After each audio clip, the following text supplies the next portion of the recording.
صحیح بخاری کی حدیث ہے، اللہ کے نبی صلی اللہ علیہ وسلم ایک مرتبہ ٹھہرے ہوئے تھے اور دو آدمی لڑ رہے تھے. کیا ہو رہے تھے؟ دو آدمی لڑ رہے تھے، گالی گلوچ کر رہے تھے، غصے میں آ رہے تھے ایک دوسرے پر. اور اللہ کے نبی صلی اللہ علیہ وسلم یہ پورا منظر دیکھ رہے تھے. دیکھ کر اللہ کے نبی صلی اللہ علیہ وسلم نے کہا کہ ان لوگوں میں سے ایک آدمی سے کہا، کیا میں تمہیں کوئی ایک ایسی کلا، ایسی بات نہ بتاؤں جس کی وجہ سے جو چیز تم محسوس کر رہا ہے اس کا اثر تیرے اندر سے ختم ہو جائے، یعنی تیرا غصہ ختم ہو جائے. تو اللہ کے نبی صلی اللہ علیہ وسلم نے کہا اعوذ باللہ من الشیطان الرجیم.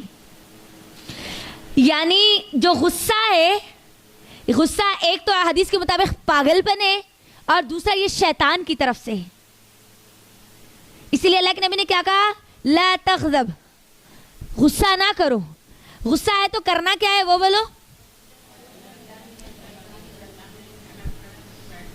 ہاں جی، پہلی چیز تو ہم کو اعوذ باللہ من الشیطان الرجیم کیا کرنا ہے؟ پڑھنا ہے. دوسری چیز کیا؟ اپنا منہ بند رکھنا ہے، کیونکہ غصے کی حالت میں انسان کیا بول دے اس کو اس کا احساس نہیں ہوتا، اور زبان سے نکلے ہوئے الفاظ ایک مرتبہ نکل جائے تو دوبارہ واپس نہیں آتے. اور مسنون طریقہ کیا ہے؟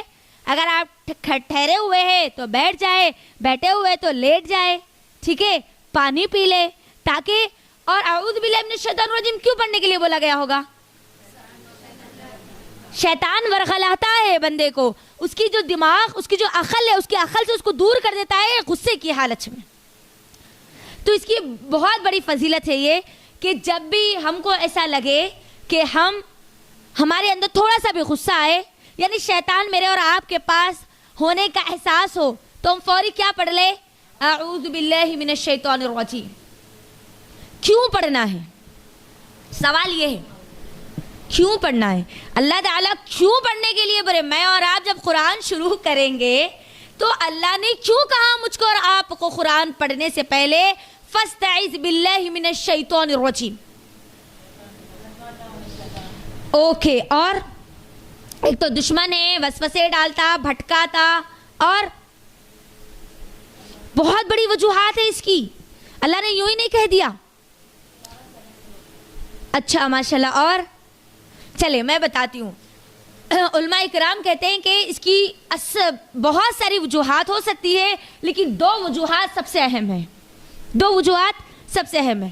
یہ قرآن بہت افضل کتاب ہے اور اس کا پڑھنا بہت افضل عبادت ہے. اس کا پڑھنا، اس کا سننا، اس کا سمجھنا، اس کا سمجھانا بہت افضل عبادت ہے. اور جب بندہ قرآن پڑھتا ہے تو اللہ کی رحمت کے بہت قریب ہوتا ہے. بندہ کب قریب ہوتا ہے؟ جب بندہ قرآن پڑھتا ہے.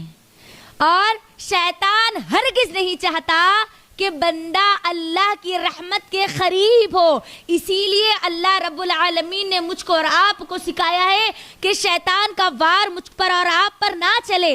میں اور آپ اللہ کی رحمت سے محروم نہ ہو، کیونکہ شیطان اللہ کی رحمت سے محروم کر دیا گیا.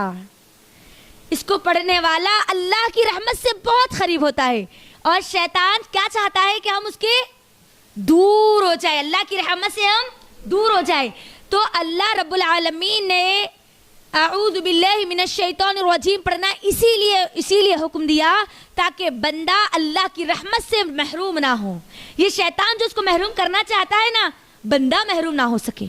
پہلے اللہ کی پناہ میں آ جاؤ اس مردود سے جو تم کو دور کرنا چاہتا ہے. یہ پہلی حکمت. دوسری حکمت، یہ قرآن برکت کی کتاب تو ہے الحمدللہ، لیکن یہ ہدایت کی بھی کتاب ہے. اس کو ہدا کہا گیا نا. اچھا، اس کو ہدایت پڑھنے والے آج ہزاروں ہیں.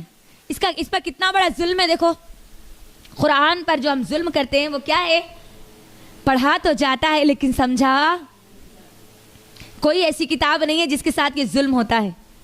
اللہ مجھ کو اور آپ کو، میری اور آپ کی پوری نسلوں کو اس ظلم سے محفوظ رکھے، آمین. یہ ہدایت کی کتاب ہے. ہاں، آپ کو ثواب ملے گا، آپ کو اجر ملے گا، آپ کو نیکیاں ملے گی، آپ کو برکتیں ملے گی، اس کی تمام جتنے فائدے وہ پورے ملیں گے، لیکن اصل اس کا مقصد ہے ہدایت. ہم جب قرآن پڑھتے، دوسری جو خاص طور پر حکمت علماء بیان کرتے ہیں، اعوذ باللہ من الشیطان الرجیم قرآن پڑھنے سے پہلے مجھ کو اور آپ کو کیوں پڑھنی ہے؟ وہ یہ کہتے ہیں کہ یہ جو قرآن ہے اس کو پڑھنے والے تو ہزاروں ہیں، لیکن اس قرآن شیطان چاہتا ہے کہ بندہ قرآن تو پڑھے لیکن اس کے جو خزانے ہیں اس سے فائدہ نہ اٹھا سکے. اور جب بندہ اعوذ باللہ من الشیطان الرجیم چھوڑ دیتا ہے تو قرآن تو پڑھتا ہے لیکن اس کو سمجھ نہیں پاتا. اب وہ احساس کے ساتھ، وہ جذبات کے ساتھ، وہ کیفیات کے ساتھ مجھ کو اور آپ کو یہ استعاذہ پڑھنا ہے، اعوذ باللہ من الشیطان الرجیم پڑھنا ہے. کون سے جذبات کے ساتھ، کون سی کیفیت کے ساتھ، اس کے فائدے کیا ہیں انشاءاللہ وہ بھی چیزیں انشاءاللہ ہم آج دیکھیں گے. تو دو حکمتیں کیا ہے بولیے؟ اللہ کی رحمت سے قریب ہوتا ہے. شیطان چاہتا ہے کہ ہم کیا ہو جائے اللہ کی رحمت سے، اسی لیے اللہ نے مجھ کو اور آپ کو اعوذ باللہ پڑھنا سکھایا ہے. دوسری چیز، پڑھتے تو ہے قرآن لیکن قرآن کو سمجھتے نہیں ہیں، اسے ہدایت حاصل نہیں کرتے.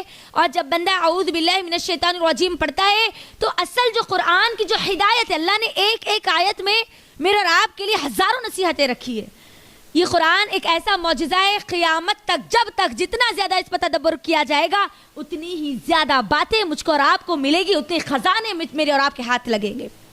تو شیطان چاہتا ہے کہ قرآن تو مل جائے، وہ پڑھ تو لے، ثواب تو مل جائے، لیکن اصل جو ہدایت ہے اس سے محروم ہو جائے.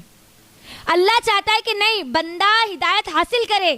یہ جو شیطان جتنے چالاکیاں کرے گا، جتنے ہتھ کنڈے اپنائے گا، ہر ہتھ کنڈے کو توڑنے کے لیے اللہ نے مجھ کو اور آپ کو راستہ بتلا دیا کہ مجھ کو اور آپ کو کیا پڑھنا ہے، استعاذہ پڑھنا ہے.